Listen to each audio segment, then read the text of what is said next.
ओम तव कथामृतं तप्तजीवनं कविभिरीडितं कल्मषापहं श्रवणमंगलं श्रीमदाततं भुवि गृह्णन्ति भूरिदा जनाः।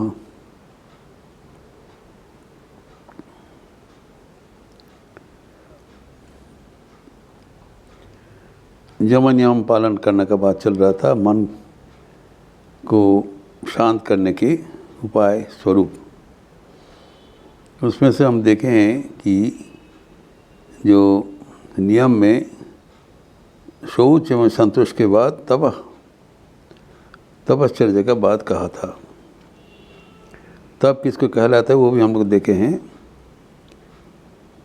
शीतोष्णादि द्वंद्व सहिष्णुता,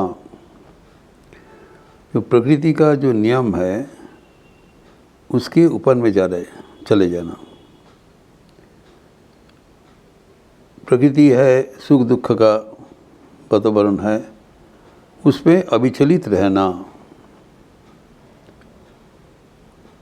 सुखे दुखी समय कृत्वा लाभा लाभो जया जयो ततो जोगा जुजोष नयो पापों भविष्यसि। सब समय समभाव में रहना। इसके लिए हमारे जो शरीर मन के प्रति जो प्रतिक्रिया होता है उसको सहन करना,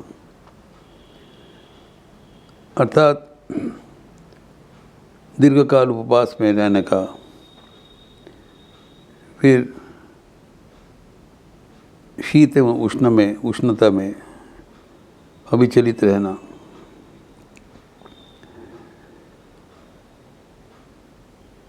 फिर जो विभिन्न प्रकार की तीर्थ भ्रमण करना, एक रूप से रहने कर, एवं निंदा स्तुति अपमान सब में समभाव में रहना, अविचलित रहना। तो जब हम प्रकृति को हमारे अधीन कर देते हैं, प्रकृति के ऊपर, प्रकृति का हमारे ऊपर कोई प्रभाव विस्तार नहीं कर सकते हैं, तब प्रकृति को जय कर लेते थे। इसको क्या कहा गया पतंजलि योग सूत्र में? कायेन्द्रिय सिद्धि अशुद्धि क्षयात तपसः। जो तप का प्रभाव से हमारे जितने अशुद्धि है, मन के जितने अशुद्धि है वो साफ हो जाता है। तो मन के भीतर एक अद्भुत शक्ति, जिसको विभूति कहलाता है, वो उत्पन्न हो जाता है, जिसके कारण हमारे काय एवं इंद्रिय का सिद्धि हो जाता है। काय सिद्धि एवं इंद्रिय सिद्धि। We develop powers of the body and the mind, जिसको अकल्ट पावर्स कहलाता है। तो ये जो सिद्धि उत्पन्न करने के लिए तपस नहीं किया जा रहा है, ये बाई प्रोडक्ट हो जाता है, अपने आप आ जाता है। इससे योगी को अविचलित रहना पड़ेगा। इसमें भी मन विचलित हो जाता है। नाना प्रकार का सिद्धि जब प्राप्त होता है तब उससे अविचलित होकर रहना, ये भी एक समस्या है। तो कैसे सिद्धि होता है? काय सिद्धि बोला है एवं इंद्रिय सिद्धि, काय इंद्रिय का सिद्धि के बाद बोला है। तो काय सिद्धि क्या होता है? अष्ट प्रकार का सिद्धि होता है। जो काय सिद्धि के बाद हम लोग देखे हैं, जो दीर्घ, जैसे कि पवहारी बाबा, उसका नाम ही है पवनहारी। कुछ भोजन नहीं करते, कि खाली हवा खा के रहते हैं। कैसे होता है?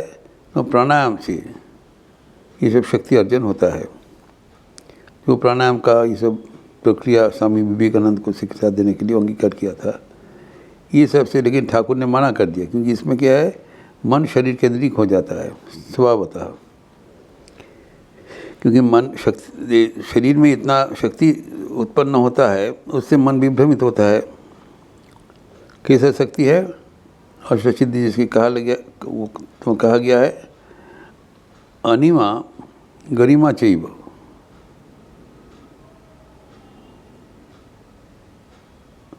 तो महिमा गरिमा तथा प्राप्ति काम्यम एन वशित्तम इशित्तम च अष्टसिद्धयः।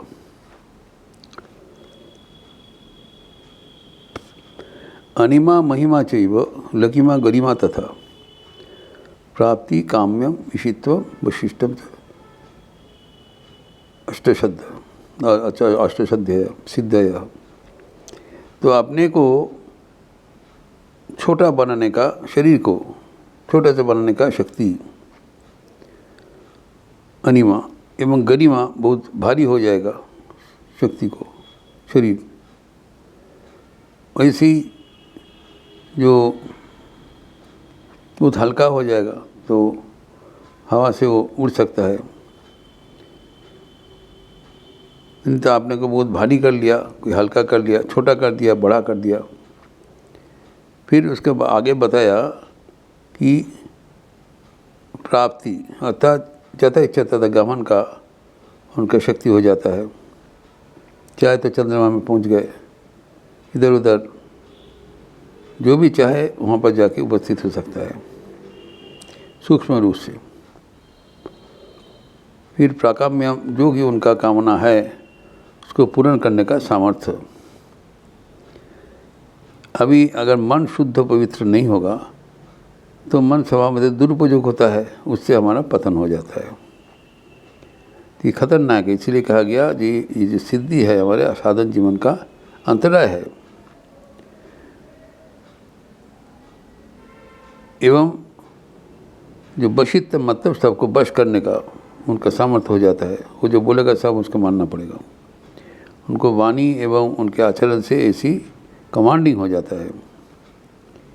एवं आखिर में कहा गया ईशित्तम सबके प्रभुत्व होना, जो कि ईश्वर की है। ईश्वर सबके प्रभु है, ईश्वर के जैसे शक्ति हो जाता है इनका। सब कोई उनको मान लेते हैं, सब कोई उनको अपना प्रभु समझते हैं। और इसके साथ साथ जो इंद्रिय का जो सिद्धि बताया, इंद्रिय सिद्धि अर्थात जो दूरदर्शन, दूर श्रवण, क्लियर वॉइस, क्लियर ऑडियंस, जो अनेक दूर में जो आवाज़ हो रहा है आपको सुनाई पड़ेगा। साधारणतः सुनाई नहीं पड़ता है, उसका इतना सूक्ष्म हो जाता है। फिर अनेक दूर में जो कुछ चाह रहा है वो आप दर्शन कर सकते हो। तो दर्शन का सामर्थ्य हो जाता है। जैसे कि आप देखते हैं कुरुक्षेत्र युद्ध में, कहाँ कुरुक्षेत्र हो रहा है, कहाँ हस्तिनापुर है, वहाँ बैठ के संजय को भगवान वो शक्ति दे दिया, वहाँ बैठ के देख रहे हैं। तो ये जो काय एवं इंद्रिय का नाना प्रकार का जो सिद्धि है ये तपश्चर्या से मिलता है। इसलिए कहा गया है तपश्चर्या करने से ये काय एवं इंद्रिय का सिद्धि होगा। एवं कारण, सिद्धि का कारण है मन अशुद्धि क्षयात, मन में कोई अशुद्धि नहीं रहेगा, मलिनता, मन साफ हो जाएगा।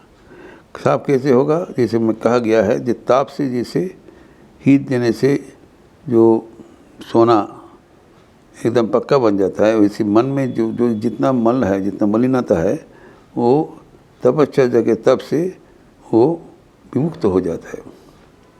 हम लोग पवित्र हो जाते हैं एवं वो पवित्रता के माध्यम से हमारा मन ईश्वर केंद्रित हो जाएगा। तो ये जो सिद्धि का बात यहाँ पर कहा गया है, ये सिद्धि हमारे जो आपसे आप काय और मन का जो शक्ति है वो अपने आप स्वयं उसका परिणति रूप से उपलब्ध होता है। इससे हमें बहुत सावधान रहना चाहिए। इसलिए श्री रामकृष्ण इस सिद्धि को बहुत उन्होंने तिरस्कार किया है। उन्होंने कभी सिद्धि का मर्यादा नहीं दिया, क्योंकि सिद्धि हमें जीवन को जो विपद में चालित कर देते हैं। हमारा सब कुछ जो डिसिप्लिन है ये करने का उद्देश्य क्या है हमें कभी भूलना नहीं चाहिए। उद्देश्य है कि मन को भगवतमुखी करना, ईश्वर प्राप्ति ही हमारे जीवन का उद्देश्य है। एवं ईश्वर प्राप्ति के लिए ही हमें ध्यान करने का आवश्यकता है। ध्यान करने से मन साफ होगा, मन शुद्ध होगा और वह मन में भगवान का छवि दिखाई पड़ेगा। और भगवान का छवि के साथ हम जब तल्लीन हो जाएंगे उसी का ध्यान कहलाता है। और वो तब तक नहीं हो पाएगा जब तक हमारा मन का ईश्वर अशुद्धि खत्म ना हो। और अशुद्धि दूर करने का ये प्रक्रिया कहा जा रहा है, जो हमारे शुद्धिकरण, जो शौच है, जो काय मन भक्तों का साफ रखना एवं संतोष रखना, संतोष रखना जो कि हमें मिलता है, यदि छल संतुष्टि रहना चाहिए एवं उसके साथ तप जोग दे। एवं तप में भी हमें जो प्रकृति का जो अपोजिट है उससे हमें अविचलित रहना है। हमें सर्वदा सदैव याद रखना चाहिए कि वही प्रकृति जो है उससे हमें ज़्यादा गुरुत्व नहीं देना चाहिए, प्रभावित नहीं होना चाहिए। हमें जीवन का अंतर प्रकृति जो है उसी के ऊपर बल रखते हुए वही प्रकृति को हमें जो ज़्यादा मर्यादा नहीं देना चाहिए। जो जैसी की इच्छा है उसको सहन कर लेना चाहिए। जब प्रकृति के साथ हम निर्विकार रह पाएंगे तो प्रकृति अपने आप रतजानु होके अपना शक्ति हमें ऊपर अर्पण करते हैं। उस समय में भी हमें सावधान रहना चाहिए, क्योंकि ये शक्ति, क्योंकि ठाकुर ने तो स्वामी विवेकानंद को कहा था before he living the body, तो देखो मेरा बहुत सा शक्ति है, मैं तो उसको व्यवहार नहीं करता हूँ। मैं चाहता हूँ ये शक्ति तुम्हें अर्पण करे ताकि शक्ति के माध्यम से आप अनेक कर्म कर सकते हो। क्योंकि ये शक्ति आपको सहजात होगा, उससे आप अच्छा कर्म भी कर सकते हो, लेकिन उससे बुरा कर्म भी हो सकता है। मन चंचल हो जाता है। मन में अगर ये शक्ति का दुरुपयोग हो जाए तो उसके नुकसान होगा। तो स्वामी विवेकानंद ने कहा है कि ईश्वर लाभ करने के लिए ये क्या शक्ति का ज़रूरत है? उन्होंने कहा नहीं, लेकिन ईश्वर प्राप्ति के उपरांत ये शक्ति से तुम अनेक शुभ कर्म, परोपकार कर्म कर सकते हो। तो स्वामी जी ने बताया पहले हमें ईश्वर प्राप्त करने दीजिए, करने के बाद अगर ज़रूरत होगा तो हम शक्ति का उपयोग करेंगे, क्योंकि इसको पहले लेने से हमारे पथभ्रष्ट होने का संभावना है। ठाकुर ने नाना प्रकार का कहानी से ये शक्ति का, विभूति का उन्होंने जो बहुत ही घृणा का भाव प्रकाश किया था।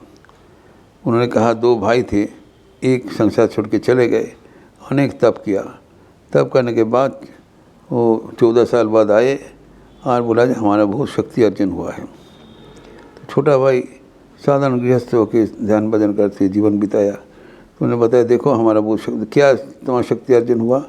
देखो ये जो हाथी जा रहा है, तो हम अगर बोलने पर हाथी मर जाएगा, और फिर हम बोलेंगे जी जाओ, तो देखो तो हाथी को बोले हाथी तुम मर जाओ, हाथी मर गया। फिर बोले तुम उठ जाओ, तो उठ गया। तो उसके बाद में बोला देखो ये जो नाव है, ये नाव से जा रहा है, मैं पैदल में ये नदी के ऊपर से चले जाएंगे, हमारी शक्ति है। चल के दिखाया।